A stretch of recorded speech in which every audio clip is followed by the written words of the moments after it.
The garden is done producing for the 2023 season, but even though the days are shorter and the nights are colder, there is one crop you need to be planting right now. Today we'll be planting garlic. I'm planting 3 different types of garlic today: soft neck garlic, hard neck garlic, and elephant garlic. The hard neck garlic I'm planting is called Music. I've planted this in the past and been very happy with it. The soft neck is red talk or toch or talk. I don't know how you pronounce that. I've never planted it, but I'm anxious to see how it does. The elephant garlic isn't truly a garlic at all. It's actually a leek. I will be planting these cloves about 6 inches apart and about 2 inches deep with the pointed end up.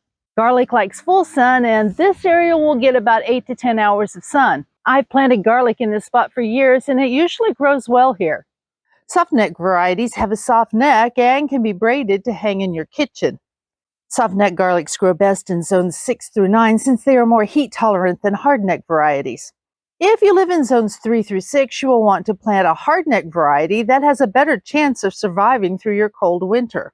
If you live in zone 6 like me, you can grow either one. Hard neck garlics have a hard stem that runs through the garlic and will form a scape, which is the flower stalk. If you allow the scape to grow, the bulbs will be smaller. To get larger garlic bulbs, cut off those scapes and use them to cook with. The scapes will form early in summer.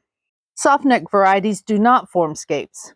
I tilled this area earlier today and we have lovely sandy loam soil so it drains well.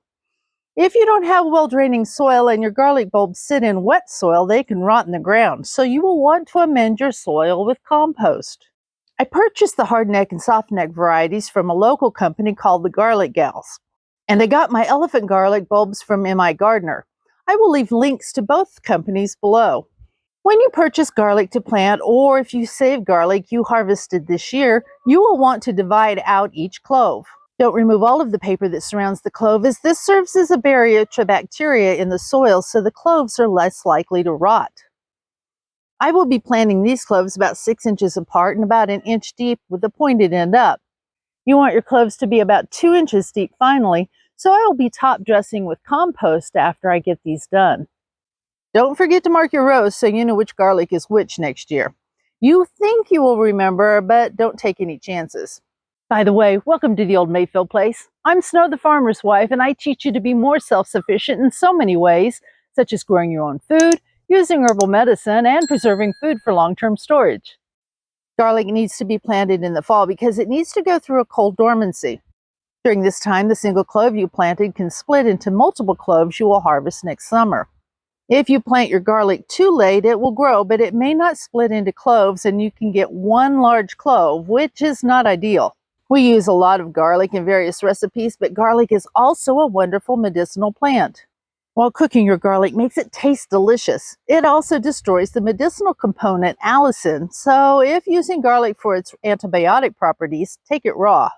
Chopping or mincing the garlic to expose the inside to air activates the allicin, so chop it up and let it sit for about 10 minutes before eating it. If you find eating a spoonful of raw garlic a bit too much, mix it with a spoonful of honey to make it more palatable. A fun fact about garlic is it can really cause bad breath, which you probably already knew. But did you know that drinking a glass of lemon water can negate that funky breath so you can go out on your date with confidence? Garlic has antibiotic, antifungal, and antiparasitic properties. It can be used to help your body fight off colds, flu, GI infections, and intestinal worms.